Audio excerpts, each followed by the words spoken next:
might do this from time to time. You know what I'm saying? I know I'm gonna miss a whole lot of shit. Primarily because I ain't really even prepared to drop this. So I don't put a lot of thought into this subject. You know what I'm saying? Matter of fact, it's one of the subjects that make me even want to put a microphone up in my face and talk anyway, man. And it's the fact that we lost a giant. You know what I'm saying? And in the process, man, sometimes, man, I just sit back, man, and I look at this young man, and man, this young man did the unthinkable. There's a lot of kids, man, that grew up, man, young men without their father that was drawn to certain individuals. You know what I'm saying? I can remember the first individual that I was attracted toward would probably be Michael Jackson. You know what I'm saying? Before Michael Jackson, you know, the world was just what it was. You know what I'm saying? You had stars. You know, you had Dolly Parton. You know what I'm saying? You had Elizabeth Taylor. And, you know, goddamn me. You know, you had your people that was doing their thing. But when Mike hit the scene, Mike was larger than life. Like, he was really the only one that stood out. Like, the rest of them just had like regular jobs. Mike was really the only star. You know, then you had Prince, you know what I'm saying, come out from a different dynamic, but Prince, you know, from a 7-year-old kid perspective, you know, it was all about Mike, man. You know what I'm saying? Rest in peace to Mike. Rest in peace to Prince, that is and always have been my favorite R&B artist. And, you know, we'll give our eulogy to Prince one day, but you know what I'm saying, as we got older, you know, I try to tell niggas, man, that, you know, maybe one day we'll expand on this. You niggas ain't gangsters, man. You know, you niggas come from a breakdance era. You niggas come from an era y'all don't even know nothing about, man. What really got people on what they own now, you know what I'm saying?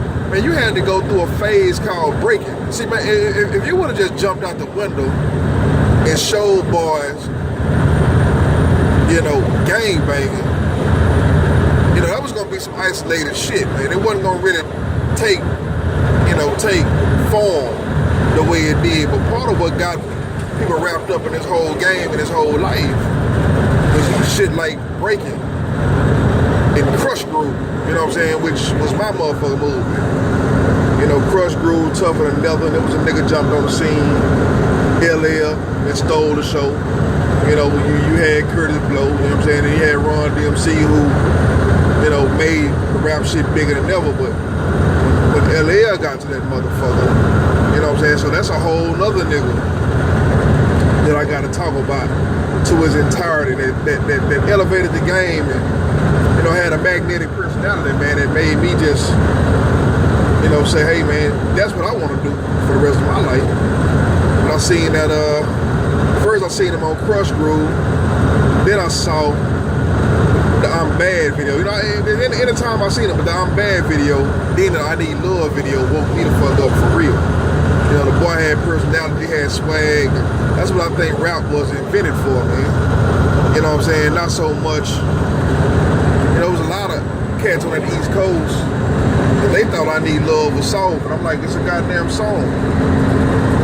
The song's supposed to be, you know, expressing something, my nigga, and bringing people into your world. So I was caught up by that. You know what I'm saying? But, you know, so, you know, you had a lot of people around, but, you know, LL was the only one that was really standing out, man, shining bright, as far as I'm concerned. Everybody else might say what they gotta say. But, you know, from the I'm Bad, from the bad to the Walking with a Panther era, you know, LL, he was a motherfucker. You know, then, you know, you had the NWAs that, you know, honestly, they had the better music, but to be real honest with you, it was almost like a, you know, like a one-hit wonder. You know, you just thought it was gonna be like some underground shit that wasn't gonna really grow no legs, but it was amazing though. You know what I'm saying? So it's a lot of underground shit, man, that didn't grow legs. You know what I'm saying? So it was hard to understand that Shout, NWA, and shit was gonna still be around. You know what I'm saying? But not taking nothing away from what they had, man. I mean, the music was amazing. And we knew that it was better than everybody. It's just, you know, I'm speaking, you know, I'm speaking to that subconscious mind that don't really put shit in perspective like that. It's like, you know what I'm saying, you know, you got what you got. But it was a little nigga, man, around all that time. You know what I'm saying? It was a little nigga that came out and had a major deal. You know what I'm saying? But as far as having a major deal, you know, he was kind of a, you know, a one-hit wonder that needed a lot of grooming. And so when you heard the man's first album, first single was amazing. But when you heard his first album, you knew the dude had talent, and you knew he was trying to go somewhere.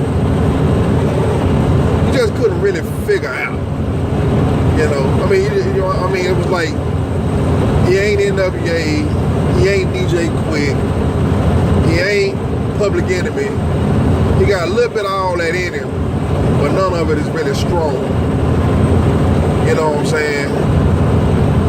And second album, same thing.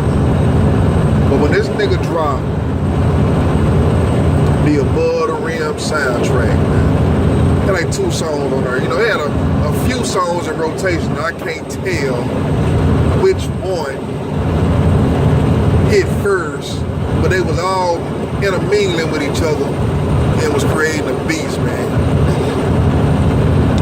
And that was the Above the Rim soundtrack. MC Breed, Gotta Get Mine. And I think it was them 2. Maybe the Above the Law, call it what you want. I can't really remember his verse on there.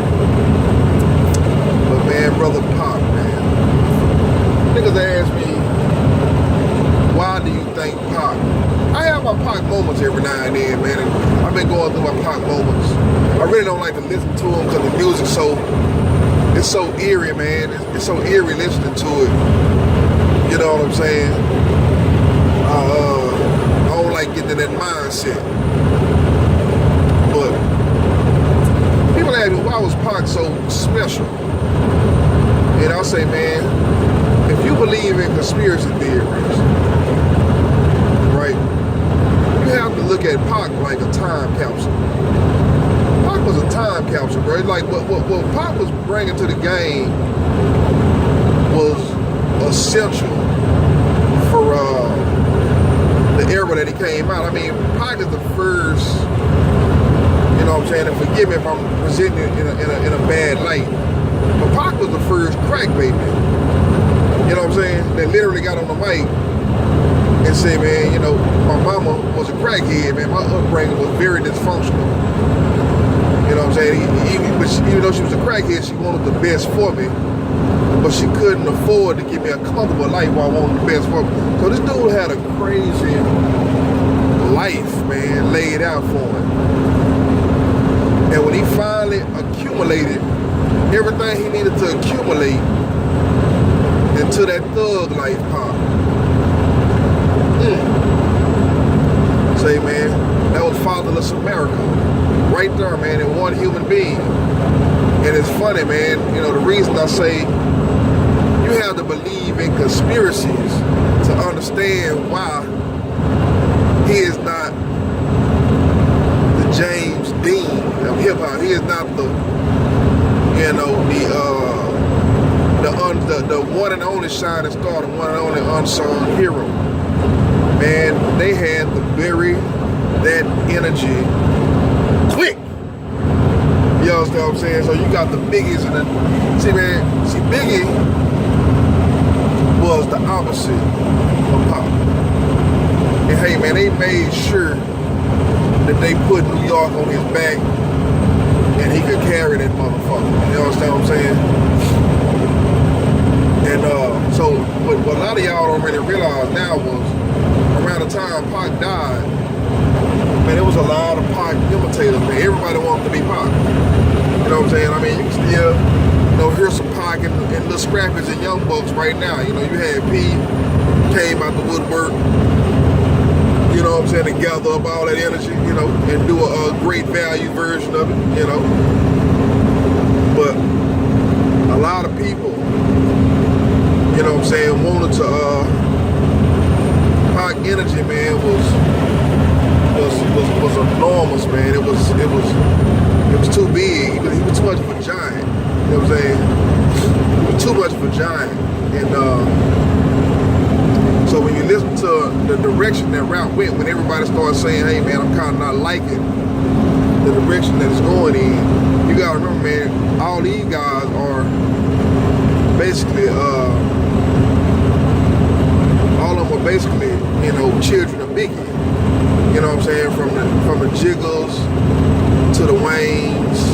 You know what I'm saying? I'm talking about, man, most of these cats, you put them on a TV screen, right?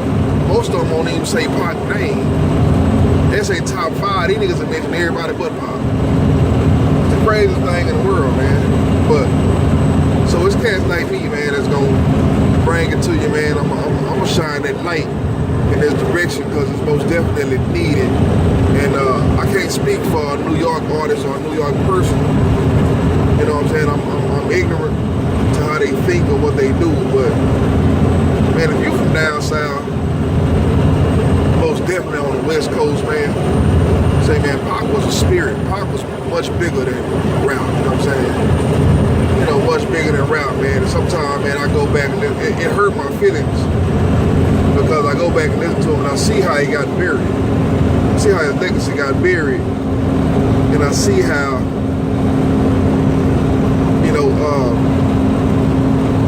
the generation pretty much have lapped him. You know what I'm saying? Because, you bury that energy and you take it to a totally different direction. And it kind of lapped him, man. And, when you realize when he died, man, the energy was so crazy. And it almost got gross, man, to me, man. And shout out to everybody that's doing their thing. But that East Coast, man, them niggas were just too goddamn hard for me, man. Throwing guns all up on the camera and smoking blunts, then the battle rap shit. Battle rap niggas with the gun balls and everybody was, talking like this, son. Son. And it just got bananas, man. You know what I'm saying? But that Pac energy, Pac come see nigga, Pac make you make you live the shit you're talking, you know what I'm saying? The nigga was a little nigga, man, but it took all that to drown out. Because the man had substance. The nigga wasn't just spitting at cameras, man, and throwing fuck you signs, man. The nigga was catching cases left and right. The nigga was being harassed. You know what I'm saying?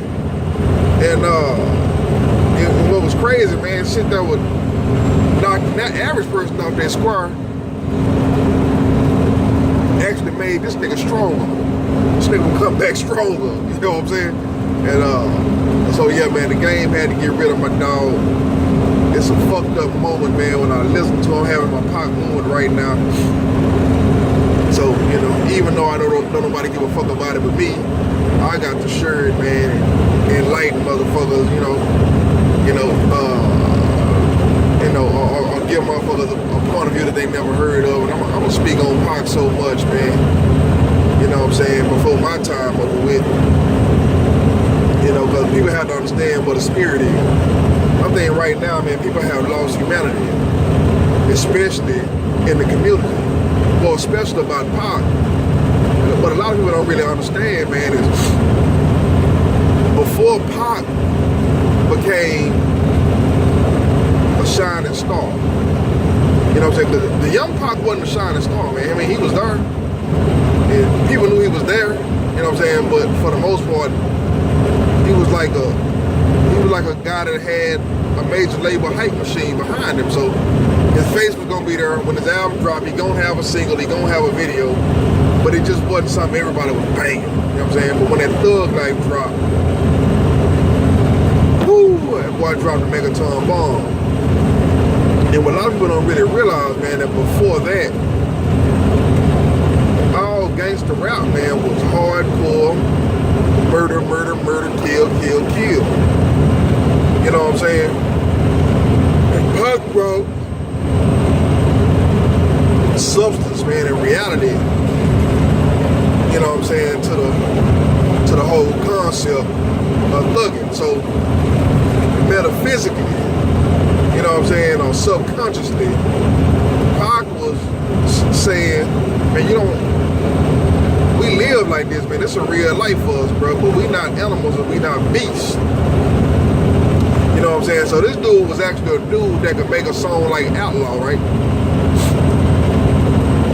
And get on TV with Katy Couric or whoever the fuck it was he would do interviews with and articulate himself to the masses. Therefore, you would listen to the songs, you know what I'm saying, and see what the guy was going through, no matter what race you were, as long as you sat down long enough to, you know, when he came into your world. So basically, man, he was our spokesman. You know what I'm saying? As a young man, you know, he was our spokesman, man. He took hip hop or rap, you know what I'm saying? You know, rap culture and, you know, young men who sang their pants, you know what I'm saying? He was a mouthpiece, you know what I'm saying? And when you talk to him, if he wasn't having a heated beef or discussion, hey man, he'd charm the shit out of you. So he was taking that shit to the White House, man. Yeah, so my boy got silenced. And so rest in peace to Pac, man. Giant. You know, one of our unsung heroes. You know, even though people sing it, they don't sing them loud enough. I don't think this movie they finna come out with is gonna be good enough. It ain't gonna be good enough for me. You know what I'm saying? You know, Pac was a giant. You know what I'm saying? His movie should be on the level of a 10 Commandments for hip hop, for the black culture. He was that big. He meant that much, man. You know what I'm saying? So, shit, rest in peace to my nigga, man. Rest in peace to Mr. Pac. You know what I'm saying? And let's sign him out here, man. Peace out.